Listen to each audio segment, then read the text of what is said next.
Hi there, this is part of a series of videos I'm making audio only about the impending release of Netflix's big new show, Three Body Problem, by former Game of Thrones showrunners Benioff and Weiss, who promise this will be the resurrection of their career and people reevaluate We Were Always Great.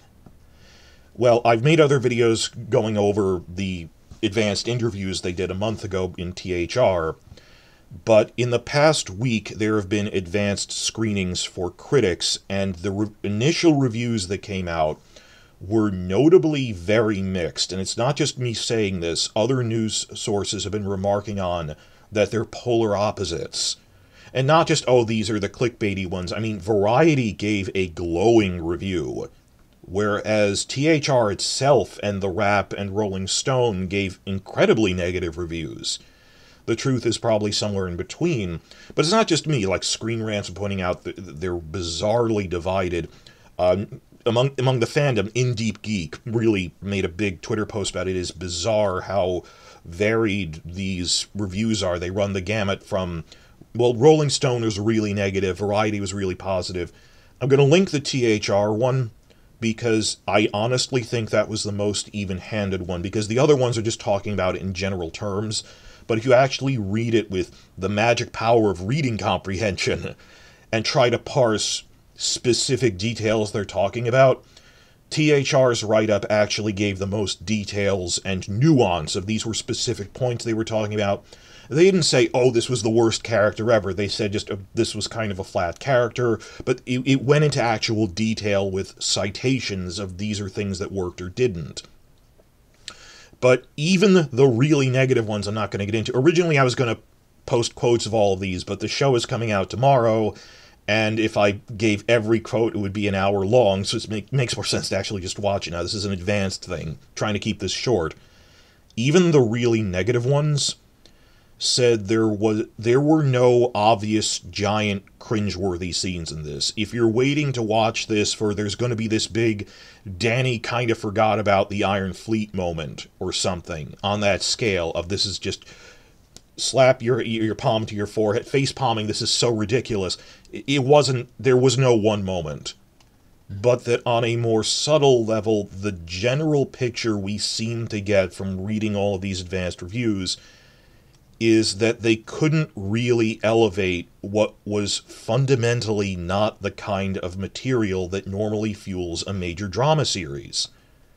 It's this Chinese hard sci-fi novel. And they invented characters by taking the main character and splitting him into 5 people, which is, on paper, actually a good idea relative to what you have to work with. The author of the books themselves was on board with that. I think any adaptation would have done that. And the problem is, these are not master storytellers. That the reviews all say the invented characters are presentable and decently acted, but they're archetypes. Decently written and performed, but not elevating it. I mean, THR said it sounds like what it was, that you took one character and split it up into 5 aspects. And so the characters are at best presentable. What did you expect? It isn't a drama novel. And the other common complaint is that the pacing is a bit slow, and it's more cerebral. And again, because that's really the kind of book it was. But that isn't a good thing. It's, why did you pick this, which isn't a drama, but a hard sci-fi novel really into the science, as the thing to try to turn into the new Game of Thrones? And that's the comparison they made. The Entertainment Weekly pointed this out. Benioff and Weiss themselves and Netflix on its own have been hyping this as the next big drama show when it isn't really a drama. It should have been a smaller budgeted mystery show on the scale of Dark or 1899, and instead they tried to pound a round peg in a square hole by, no, it's going to be this huge drama everyone's talking about. Then when they saw the finished product, they were surprised. So general audiences don't pay attention to things, and on top of this, Netflix has objectively not been promoting this show really heavily. I think they delayed it a lot, even factoring in the writer's strike, it was delayed a lot. I think Netflix, when they actually saw it, was surprised that this couldn't fuel that kind of drama. That it's like X-Files or something. that when they kept saying, because it's hard to describe, that, oh, well, it's about an alien invasion, people were, I think they were surprised that it wasn't the Independence Day 1996 movie, but it's more of an X-Files thriller conspiracy where you don't even see the aliens. You're fighting there's this human, basically, doomsday cult who wants the aliens to invade because they think humanity is too sick to survive. And this makes sense, but it's X-Files. It's not this giant action thing. It's a mystery. And cerebral. So maybe they didn't do a lot of promotion for it, but my real concern that one of the reviews brought up, I didn't, they pondered, what happens when a general audience sees this, and after the sizzle reel of the trailers, which don't really tell you anything, will a general audience revolt en masse against this show when they realize it isn't like the 1996 Independence Day thing? We'll see what the audience reaction is. I'm very confused about what's going to happen with that. That we will have to wait and see, that people don't even know what genre this is, the general audiences. And book fans believe it's good because they want it to be good. Even though we already have a faithful adaptation from Tencent, which I've been watching on PBS, it's really nice, and made on a shoestring budget. So the thing they said was the actors are presentable, but they come across as archetypes. And we'll have to judge this, but a thing to watch out for is, of course, that I said they pander actors and typecast them. That's what they think showing them off is. Certain reviews, and we'll have to see if they're accurate, said it felt like they were pretentious, it felt desperate. It felt pretentious and like they were desperately trying too hard to be the next Game of Thrones drama, when it isn't that genre. That I didn't hate Amazon's Lord of the Rings, but there were points when it felt like they were needlessly trying to be Game of Thrones when they didn't need to, because it was a decent show on its own, and I think they can still smooth that out by season 2. But this isn't a fantasy drama, this is a sci-fi thriller show. And the advanced review said there's points where it really feels like they're just pandering the roles. One other piece of info that came out, which I want you to look forward to, just looking for that, but one thing that they mentioned in a different interview is, and they mention it as a joke. Remember, if you've seen my other videos on this, they're just typecasting the actors. Until relatively late in production, John Bradley admitted that the script doesn't refer to the characters by name. It says John Bradley, and then dialogue. That relatively late, and they had the characters had names, they were in dialogue, but like by the final draft, they changed it to, I think his character's name is Jack Rooney. But his parts weren't labeled Jack Rooney in the initial filming scripts. It said, you're not supposed to do that. It shows how much they conceptualize, I'm showing off an actor. That, like, the scripts would read John Bradley or Jonathan Pryce. That they cast them as archetypes of themselves, stereotypes of themselves. You're not supposed to do that. So, even despite it said the characters aren't particularly engaging, they're flat, they managed to get away with that in the second half of Game of Thrones because even though they were writing there is no Jon Snow by season 6, they're writing him as Kit Harington to show him off, you could coast along on the established popularity of this character who was, following the book story, very well done for 4 seasons. When they went off book, it's just Kit Harington, but you can sort of get away with people who are already invested in it. With new characters, not even book characters, they split one character into 5 people. It really just feels like actors pandering for awards and their archetypes that don't have nuance to them. On top of all of this, another thing the advanced reviews point out, like Winter's Coming to Net pointed this out as well as several others, they're releasing it in the binge model, which has pretty much been abandoned by all other streaming platforms. So in terms of this needs to be the next buzzworthy show, all other platforms figured out that the way you build buzz is by having people talking about it 1 week at a time. If you dump it all 1 week, people will watch it for 1 week, marathon it, then forget about it. That you need, particularly this helps mystery shows or drama shows where you're trying to guess what's going to happen next. It leads to discussion online and offline, but that's what builds it. This is not just me saying it. Over time, that's what builds it up like that. Look at the fandoms for 1899, for From, that show on the I relatively obscure streamer at MGM, but it's the 1 week at a time release is better.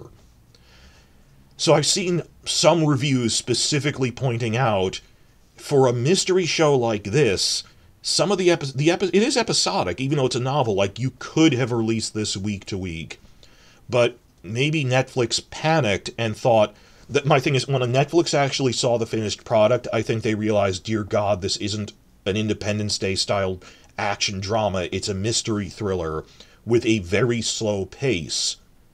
And you can argue those two things. I mean, I don't think there is a right answer. When you have a mystery show building slowly like that, do you just release it one at a time to tease it out?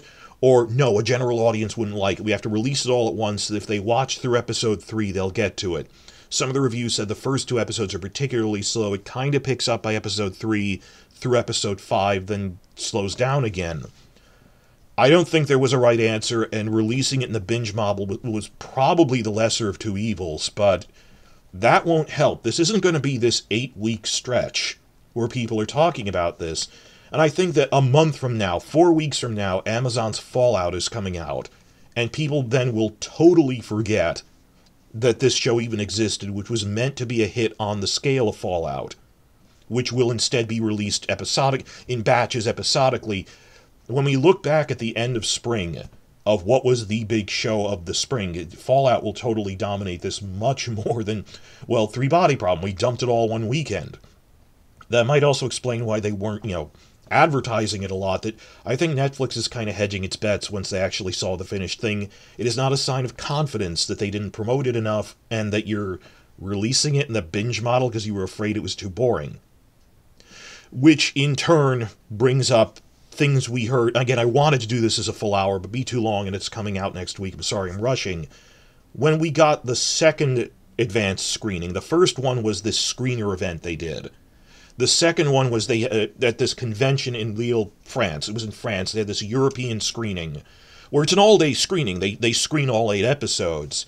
We got this other report. It was in Variety. I'll link it in the description below. The second screening last week, it's a bit more of a general audience. It's not just critics who have been bought off through access journalism. And that's why I think the descriptions in these reviews were so mixed. Some of these were people trying to butter up Netflix who have a close relationship. They give screeners to friendly reviewers. And others were not. Maybe we've seen this problem. Another thing others have brought up is, like, Amazon's Lord of the Rings had nothing but glowing reviews leading up to it, when I thought, it was easily like a 7 or 6 or 7. Parts of it I like, because I'm a big Lord of the Rings fan. I can better than I thought it would be. But still, I would say it was a mistake to hype this as good as the movies when it never could be. I think they overhyped it, which is unfortunate, because it has potential. I see Season 2 is probably getting better. Hopefully. In the right hands, they refine it, could be pleasant. Compared to this, where it's even more... That had even more pressure on it, because Lord of the Rings is a huge franchise. But people noticed the disparity of, lately, reviewers have this disconnect. The critics, well, because they were co-opted by all the studios with access journalism. I mean, I'm not the only one pointing. There was a big news thing a couple of months ago admitting the studios are gaming the system with Rotten Tomatoes, that they do pay people to write positive reviews. Not all of them, but enough that it messes with things. I'm not even going to look at the Rotten Tomatoes score for Three Body Problem, because the scoring is intentionally meant to make it look better than it is. I don't use those numbers, they're abstractions.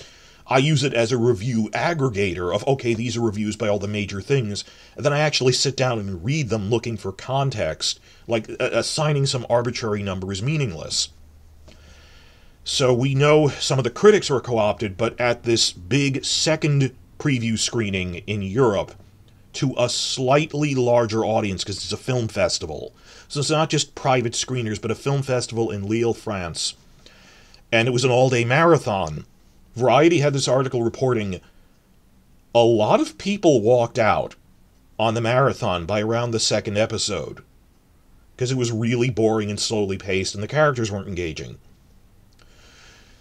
And this led to all this discussion about, well, why were the first reviews, some of them really glowing, compared to this? And all these more honest responses by this festival jurors, who were a larger number of people, saying it felt like it was trying to be Lost, the TV show Lost, setting up all these mysteries that wanted me to get engaged in but didn't have immediate payoff, and it just felt like it was trying too hard to be Lost while at the same time being boring. And a lot of people simply walked out. Now, some people at this screening really liked it, but many felt, well, they didn't say it was god-awful, and I have to stress, there isn't one cringeworthy moment that, oh, here we go again, Danny kind of forgot about the Iron Fleet, or here, oh, well, and now striking a bullseye on a dragon 3 times with catapults while it's moving, and when Rhaegal's death, people just went, what? This is contrived, and so many other things, that's the one that springs to mind. There is no one giant cringeworthy moment in this, but it's not that good. It feels formulaic, and like others saying, it's trying too hard, pretentiously trying to force this into being the next Game of Thrones. Now, these are just advanced reviews. I don't believe them myself. That's what they're saying. Let's actually watch it and evaluate it. But if you're looking for me to rant about, oh, there's obviously this one giant problem, there isn't particularly. It's just relatively formulaic, and therein lies another problem, moving on to another section here. While it was a good idea to split the main character into a team of 5 people, it'll at best be presentable. It isn't this amazing drama. And I think Netflix just thought, oh, they're these master storytellers, they'll turn these invented characters into amazing book Tyrion, book Jon Snow depth characters that they were never in the first place. When they just blithely assume, oh, well, they'll elevate the source material. That's really hard. On top of that, and that wasn't even a bad idea, it's just, well, you thought it would be better? This is a Chinese hard sci-fi novel. On top of that, another big point, which some reviews have brought up, not negatively, is that we have to watch out for, is they shaved down a lot of the science stuff from the book. Not all of it. They stressed the core ideas are there. Just the way the book is structured, it's full of footnotes. It almost feels like a physics lecture, and it's exciting because it's all based on real physics concepts. It's not fantasy. That physics can really do that with, like, nanomachines and wormholes and stuff. And other things we're not going to get into, but watching the 10-cent version, you see there's long tangents where they discuss a scientific principle which you could probably drop and still tell the core story. And they're fun and they're interesting because they're real things. And related to that, it is a Chinese hard sci-fi novel that a lot of this is Chinese-specific cultural commentary. They said the Netflix adaptation shaved down a lot of that. So the Chinese-specific stuff is obviously gone because they made it international. They said at one point they asked the Chinese Wang, the Chinese actor from the MCU, oh, well, you know that Sun Tzu quote from The Art of War? And he goes, no, I don't. I'm from Manchester. And some people say this is sacrilege. I don't. That, yes, this was meant to be the international version that took out all of the Chinese cultural elements. The stuff with the Cultural Revolution at the beginning is in there in a way they couldn't in the original show. But, no, the original show had plenty of that they didn't as much, but she still gets sent to a work camp. They still show it's the Cultural Revolution. They keep stressing, oh, we did something the original show couldn't. I mean, in terms of scale? But that's still in the 10-cent version I've been watching. So they took out all the Chinese elements and shaved down some of the science, but the core ideas of there's aliens, they're separated from us by light years, but they can send their probes to interact with us immediately due to quantum entanglement. The real-life principle of quantum entanglement, instantaneous action at a distance, is in there. And a couple of the core ideas. This comes up with, like, any time you make an international version of something. Isn't that what attracted people to it in the first place? This Chinese culture, that even Western audiences were intrigued by these elements of Chinese philosophy and culture that it was discussing. Like, thinking of Netflix, case in point, look what they did to Cowboy Bebop, where they tried to turn it into a generic Western action show, which is unusual because the original is kind of Westernized anime, but I'm not going to get into it. Cowboy Bebop owes a lot to French New Wave cinema, which is a lot more internalized. And through cinematography, instead they had characters saying what they feel. That makes me angry. But that they didn't tonally get that the thing that made this unique was that it was presented that way. This extends to other things, and Netflix is usually hesitant to make international versions of things. They've had success with subtitle things like Money Heist. A big thing they say is we get a lot of good shows out of Spain. Case in point, Money Heist, or all of those fantastic Nordic murder mysteries, where you're like, I don't need an English language adaptation of this that would be set in America and taking out all these culture-specific attitudes. The whole reason it was interesting is that it was different. And then again, they managed to make One Piece pretty well because the people doing that learned their lesson. So, accepting as a given that any adaptation by anyone would need to take down most of the Chinese cultural elements and need to shave down these extra science tangents which aren't part of the core plot, the core science plot of they're messing with quantum entanglement, doing this thing, but just other musings and tangents which are interesting as hell. But if you take all those out, what's left over? Pausing for emphasis here, what is left over? Multiple reviews, and I said if you read one review, read the one by THR, because I felt it was the most detailed, while trying not to yell. Rolling Stone yelled a bit much, but I don't want to be told what I want to hear. I want something honest. I don't believe in review bombing these guys, even though I do think review bombing is karma for, we know objectively the truth came out that you've been paying off people to write good reviews. It just emphasizes that the review aggregator ratings are meaningless. At best, it's somewhere to have a list of reviews that I'm going to read individually. But review bombing isn't something I'm proud of. I would never engage in that. It's just, well, then maybe the studio shouldn't have been review bombing us first positively. But no, I don't want to hate on, and some people are defending because they wanted a good release of this. Oh, you're just hating it because it's Benioff and Weiss. No, I wanted to walk into this objectively, and I will. And it even looks like it is presentable at best, not god-awful. They are the ones who set the bar so high that nothing less than the next Stranger Things would have been a success. They set the bar too high for themselves. They've been running around saying this is going to be a mega hit because we need to impress people, always going for the home run, always going for the big play touchdown. That no, Benioff and Weiss, they can't just make a few small competent shows.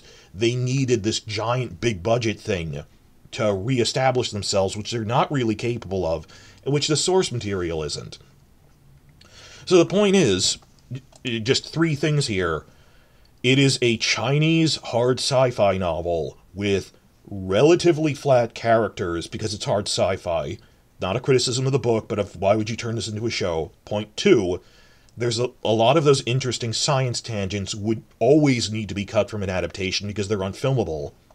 Three, intriguing China-specific cultural commentary. There's those things you have to take out, and there aren't really good characters to add. What is left over? And many reviews have said it feels like a formulaic alien invasion story. Almost like an X-Files knockoff, because if you take out the things that made it different in the first place, what is left over? That it's not particularly unique. And they keep trying to stress, we got these science advisors to present everything accurately, and well, fair enough, you have someone explaining this is the real-life principle of quantum entanglement or something, but what is left over? Why did you... And this isn't even necessarily Benioff and Weiss. They were assigned to this by Netflix. I'm going to talk about this in my next video. Someone thought they could make the next Stranger Things or Game of Thrones scale hit with a Chinese hard sci-fi novel, which would not be able to sustain that. So the reviews are even saying, like, I'm not even sure how much of this is Benioff and Weiss's fault, that Netflix thought they would elevate it. Or that they would get it done under budget, neither of which they're capable of. But this is what the advanced reviews are saying, and the second wave of advanced reviews from that France screening was worse than the first, that people were walking out. So I'm linking two articles after this just to, I don't expect you to read more than two. The THR review, and then the Variety report on people walking out from the France screening. But I'm going to make two other videos after this. I hope you're watching my videos first, even though it's coming out tomorrow, because it's an 8-hour time investment of, for all we know, it's worse than the advanced reviews said it was. I'm not sure, but if nothing else, in terms of like Amazon's Lord of the Rings, this is not the smash hit you've been hyping it up as for the past year and more.